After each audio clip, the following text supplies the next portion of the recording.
because I know some of you are out there and saying, you know, this is great. I'm really motivated right now. They've encouraged me. I'm not going crazy. There's nothing wrong with me. There's other people who understand how I feel. Right. But where do I start? Because still my credit score is 5 this or 6 that. And I want to know, how do I rebuild that? You know, I want to be an entrepreneur. I want to stimulate my own economy. The banks won't work with me.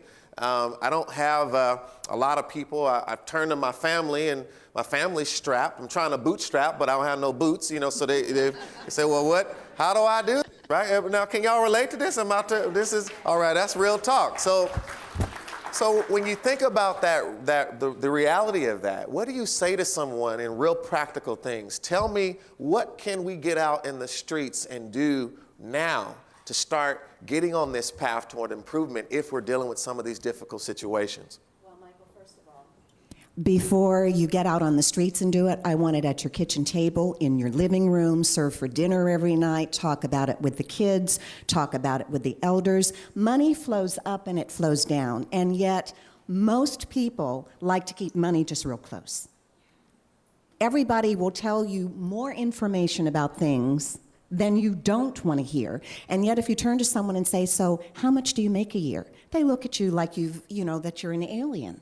How rude, how awful, how can anybody do it? The reality is we have to start with where you are. That's the reason that I'm not sitting here shaking my finger at anybody. I don't expect to be able to change you. All I want to do is influence you. All I want to do is help you create a reality of where you are. If you are looking at starting a business, what does your personal money look like? Is it tidy? Is it neat? Do you know how much you spend? If you needed to come up with $200 this month, do you know where you could get it? And I'm not talking about borrowing it from someone or going for a payday loan or putting it on plastic. I'm talking about going back and looking at your spending plan so you can say, you know what?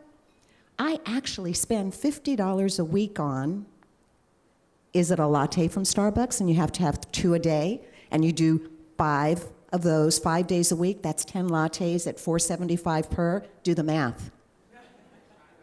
And so it's a reality check. It is you absolutely saying, here are my personal assets and here are my personal liabilities. For example, personal liability is you don't pay your bills on time. If you don't pay your bills on time, that means your credit score is going to be impacted. Period. End of conversation. So start paying your bills on time. Have something that says, I am paying my bills 3 to 7 days in advance. I want to make sure they get there. That's a comprehensive, straightforward, doable takeaway. You can walk out of this room and do that now. It will improve your credit score.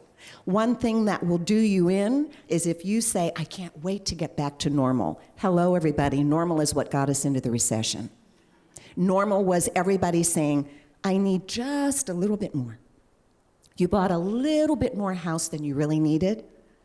Again, I'm not judging you. I'm just simply saying that's our reality. We've all done it. People who are saying, I need a new car. To me, new car is previously owned and certified. We have to get real about what we have and what we're doing.